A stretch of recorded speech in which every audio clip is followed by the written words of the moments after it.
Uh,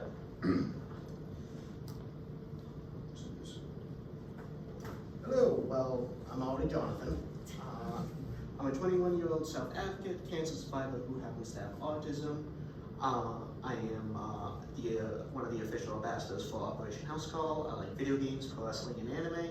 I love my family, and my vision is to help others in any way I can.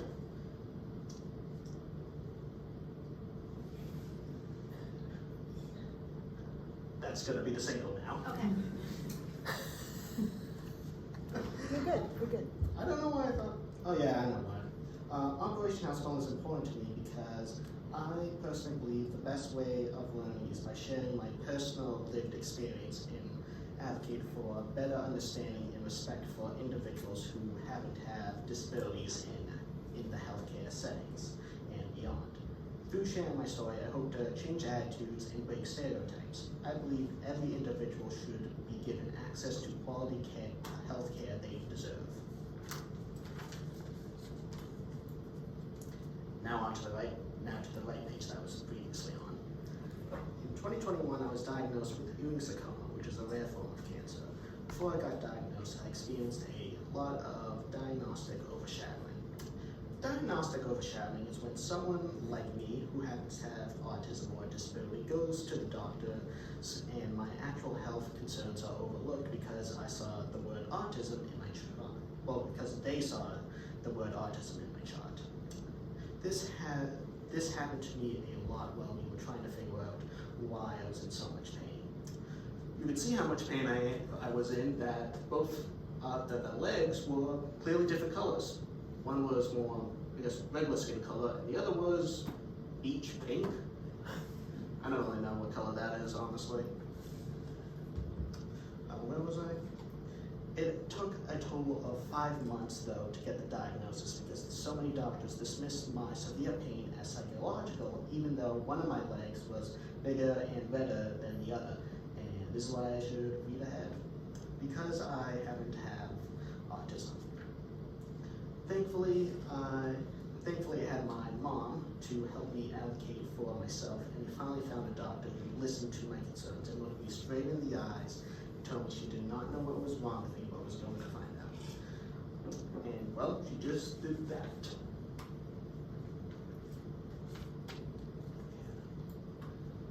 Building trust is so important to good medical care. If I don't feel trust from my medical providers, I will not be able to put my life in, well, your hands. For example, I was once denied an endoscopy because a nurse assumed I would act out because she read that I happened to have autism in my chart. It was extremely frustrating, let's just say. Even if I did have challenging behaviors, I still deserve proper medical care without any delays. Thankfully, my team was able to get me into, thankfully they were able to get me into an endoscopy thing at MGH, as you can see right there. Thanks to that type of trust, I was able to put my faith and contact them, and they really helped me out there, even though it's in a different department. All through my experiences, stay up for a second. Don't want to spoil things. Because through all of my experiences, and trust me, this is just a Santa's bag of them, I've learned that everybody's life matters. Not again.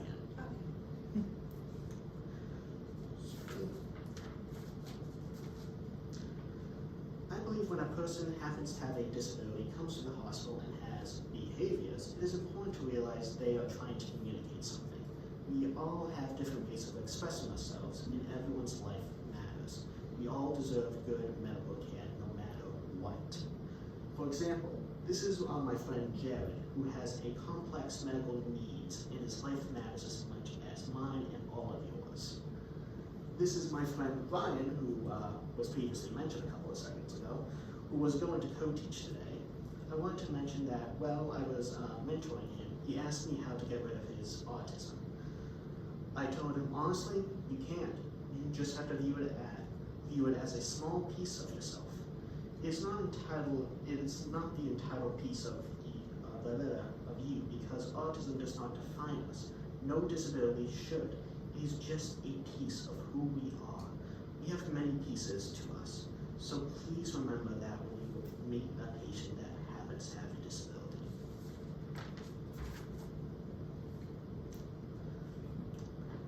My sarcoma team really got to know me as a person and learned about my interests and used them to tailor my treatment.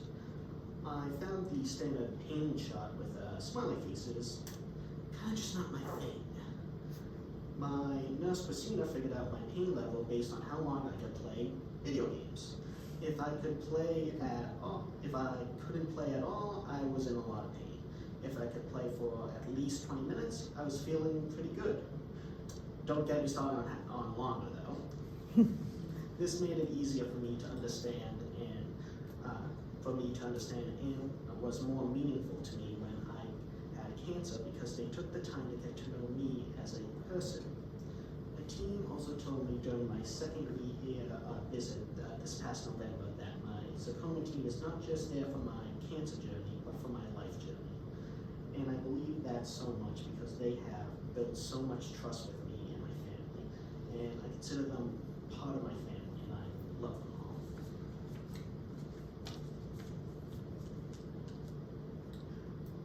all. Okay, so some accommodations for myself. Obviously, you have to start off with greeting me because I'm the patient, yeah? I'm the one you're all here to see. Then, for example, for any type of countdown, like for a shot so that way I can prepare my body for it. I might need to record our session just in case, because I have a processing disorder that was clearly on display today.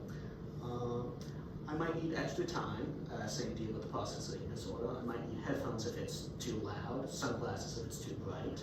I might need to pace around the room, and I might need fidgets once in a blue moon. Also, there might be a random blue monster, so don't mind that. Go down.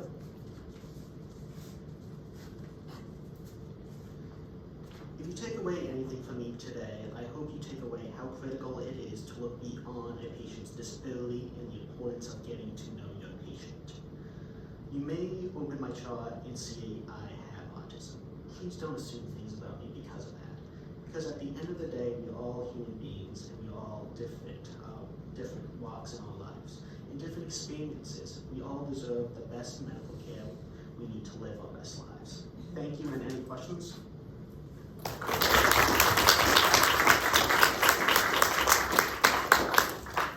Now I cannot deal with that. I'm more of a quiet reader. All right. Yes? How did you start your self-advocacy journey? That's a kind of a long tale, but in short man's terms, my advocacy journey, Began, how old were you? okay, so that one. I want to say like 10. Am I right with 10? That's when we got involved with, yeah. So at 8, tell them briefly what happened to you at 8. So when I was 8 years old, I was physically and mentally abused by teachers. So much so that my mom walked in on me getting abused by one of them, and that was my last day in public school. So my mom obviously had to take some time to process the information for me, my family, and everything like that, and get everybody in order. So when she was going to go and sue the schools, well, oh yeah, it happened in multiple schools. So from there, where was I? Who did we connect with? One of the lawyers. From where? The Disability Law Center. Yep. So we went there, and well, she went there, and he said, "I have some good news and bad news. Good news, bad news is just past the statute of limitations to sue. But the good news is we have this law that we're trying to push if you don't mind helping us." And that was the start of the advocacy journey of me. And what happened when that law passed? How did we feel? We felt, honestly, we felt pretty, like it happened for a reason, if that makes sense. Anyone else? I love the example that you gave about the video games, and that sort of adjustment that someone made. Do you have any other examples of that? why don't you tell them about, I think you could briefly tell them about Nurse Judy Ann and the accommodations she made. It was at the height of COVID that he had cancer, so, Lucky me. yep, so why don't you tell them what kind of specialized accommodations she made for you with your port? One second, I'm just gonna go over here. So, is that with the, no, that's, something. Is this the one where she came out? Yep. Okay, so basically, because, for some reason in our area, no one be able to come and access my port for needed fluids, because I needed it because of my cancer treatments, at my house, so that way I didn't have to drive back and forth from Boston. He would come home on the weekend, so treatment would be 5 days a week. We'd come home on the weekend and able for us to be home. We were both missing so much. We needed a nurse to access his port. So go ahead, honey. Okay. So from there, my doctors were discussing solutions, and Judy Ann said, because she lived nearby, that she would do it, and she did it completely unpaid, and I could never be more eternally grateful for that. She'd come out after every single treatment, hook me up with a makeshift thing, and I could just never be more grateful to her for that. And what kind of things did like Nurse Lauren do to make you feel comfortable? Nurse Lauren was his main chemo nurse. So again, going into a situation, not knowing what chemo is and all these things, we met Nurse Lauren, and what kind of impact did she have on you? She had a very big impact. She basically kind of helped me realize that I wasn't alone and helped guide me through it, since she had it herself. And not only that, she also just talked about the things that I liked with me, like video games, wrestling, anime, etc., if you remember the board. But yeah, though, just basically keeping it light and just helping me through it and just being there as a talking head. And I know where you're going next, Nurse David. Yeah. I didn't mean to run like a I book. know. Nurse David, same deal really. He would talk with me about pro wrestling, video games, anime, but I remember one specific moment where I was having a specifically rough day, and he noticed that I bought some manga books with me.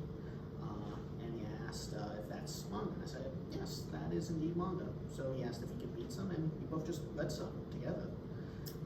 It was just a really, I really cannot be ever more grateful, because honestly, it didn't feel, like after a while, it didn't, like nowadays, it doesn't feel like I ever go there and it's like, oh, I'm going to a doctor's appointment, it's more like I'm gonna go see distant relatives, if that makes sense. They are truly like family.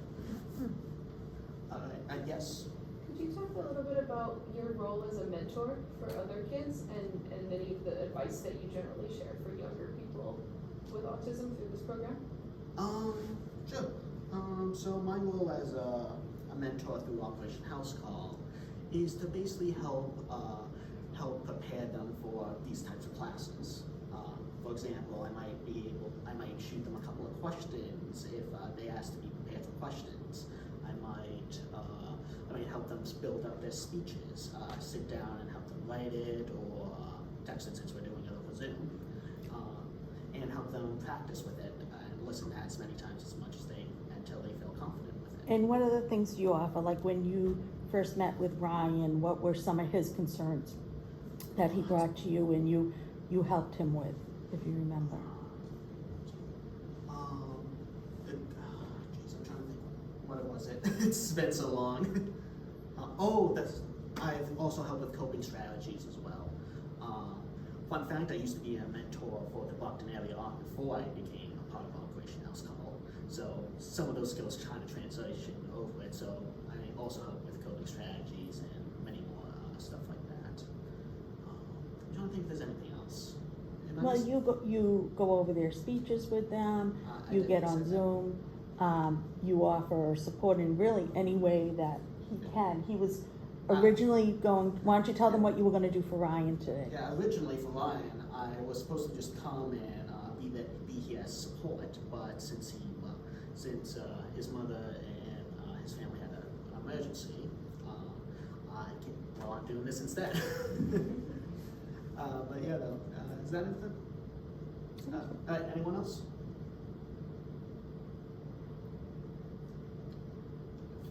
Yes. When you're seeing a new doctor, what is the best way that they can do something so that you trust them or start to trust them? That's actually a really good question. Because the thing is, this is just me talking. I'm just one piece of this massive puzzle known as autism. But for me, I would probably say just, I guess it'd be, maybe break the ice a little bit. Like, since it's going to a doctor's office is kind of like a stressful thing. Maybe like if you notice something about, say for example, they're wearing something about the shirt, maybe say, oh, is that X thing? What do you know about X thing? Or if you know something about X thing, mention that. Like something to break the ice, break the tension a little bit, or something even just to build that rapport a little bit. Maybe you can tell them about the first time the ice was broken when you met Dr. Cody. Oh, this is a funny story. So, with the thing with my type of cancer, really any type of cancer, this is basically how it goes. You get notified, and then a week later, you're getting ready to do chemo. So in between all that, me and my mom and dad always like to plan things. And yes, my father was there. So the plan was, well, when we were going to meet him was, basically if things were getting too overwhelming for me, I'd be able to step out and process the information, be rolled back in, and because I was in a wheelchair at the time due to the pain, and my mom and dad would be able to break down the plan with my doctor's help. Sounds like a good one, right? Just one small problem. We forgot to notify the doctor of this plan. So, after my mom worked her voodoo magic to fast forward the story a little bit, we go in there and we're talking to Dr. Cody and all that stuff, and I get a little bit more nervous and all that stuff, a lot of too much information, so I request to go on and get to the answer in a second. It's You're doing great. And basically the information gets a little bit too much for me, and Dr. Cody decided to take a leap of faith after being explained about sport decision making, which is something I can get into in a second, but basically from there, after a lot of convincing from my mom and seeing me, he decided to take a leap of faith and allow me to go exit and allow my mom and dad to help me, well, get the information as I process the information. I was rolled back in, got the information, and now to answer your question now that we got the story in. So after I got the information, Dr. Cody noticed that I had a gaming laptop, PC masterpiece. But yeah, though. So he noticed and he asked what type of games I'd like to play. I talked about RPGs I like, games I liked coming up, and he talked about some games he liked. Like that small amount of thing kind of broke the ice and started the slow rapport. And here's the thing, like probably from most of the stuff I've been telling you guys, you kind of have an idea that I have a lot of trust issues. Yeah, there's a very big fact, but yeah, no. Oh, right. What is one of the first things when Dr. Cody sees us now, because he sees Jonathan on a regular basis, and we go in and I always have my notebook of questions and you're sitting there, what does he always say to me? Hold a second. I don't want to say your middle name. It feels awkward saying it. Well, he says, hold on, Nancy. Hold on. Insert name. Okay. Hey, I have too much respect. Yes, go ahead. Insert name. Well, I want to. Jonathan, what have you been playing? Yeah. The first thing he wants to know That's is awesome. what games Yeah. and what's he been up to, and Yeah. they have a good 5-10 minute conversation about that before Yeah. we get into the Nitty-gritty. nitty-gritty of, yeah. And I think, Jonathan, too, I know you've said it before, how important it is that doctors talk to you first. And you're very verbal, but even when people aren't verbal or have a really hard time communicating, it's really important to address them. And there's going to be caregivers or siblings or people from, workers, but it's always so important to give people that respect and get what you can out of them, and know that there are other people in the room have information to give you too. But I know you've said that before. It's really important them to not just go right to your mom. Yeah, and I do see. Follow-up question, sort of in a similar vein, particularly with younger kids or just for the parents, what can we do as physicians to make you feel confident in our ability to treat your children or loved ones? It's basically comes down to gaining trust and all that stuff. I've kind of answered this one, but basically, I was gonna say, basically just gain the trust is the best way to do that through even small talks. Like that little much does go a long way. Trust me, I should know. And I think it's important to know that, like we said before, we don't have all the answers, but we know behavior, changes in behavior. You know, I can tell sometimes when my son makes a certain noise that he's probably in pain. He either has a headache, and he may not say, I have a headache, or sometimes he'll point to his head. But us conveying that to you, and you trusting us, and I think I've read a lot of reflections over the couple of years that I've been working at Umass, and one of the biggest things that parents, that makes parents not trusting is when they feel like doctors don't believe them. So it's so important when we're telling you something that it's coming really from a genuine place, and dismissing that because of what is in a textbook or what you've heard already about somebody is just, it really builds that distrust, and that's something that I can say that's globally over the population, whether you're ASD 1, 2, or 3, and that not being believed is probably one of the worst feelings for a parent or a caregiver or a patient. And if I could jump in as well Yeah. before the next question, basically, it's kind of remind me of something as well. This is something I've basically learned, that most doctors should live by, in my personal opinion. Show me I'm crazy, don't just say it. Because if we can go back to the foot for a second. The what? The foot, I can scroll Oh, it. the foot. Oh, there you go. Because that's clearly not crazy. Yep. Like, one's clearly Yep. different. Any other questions? What's been most meaningful to you being involved in Operation House Call?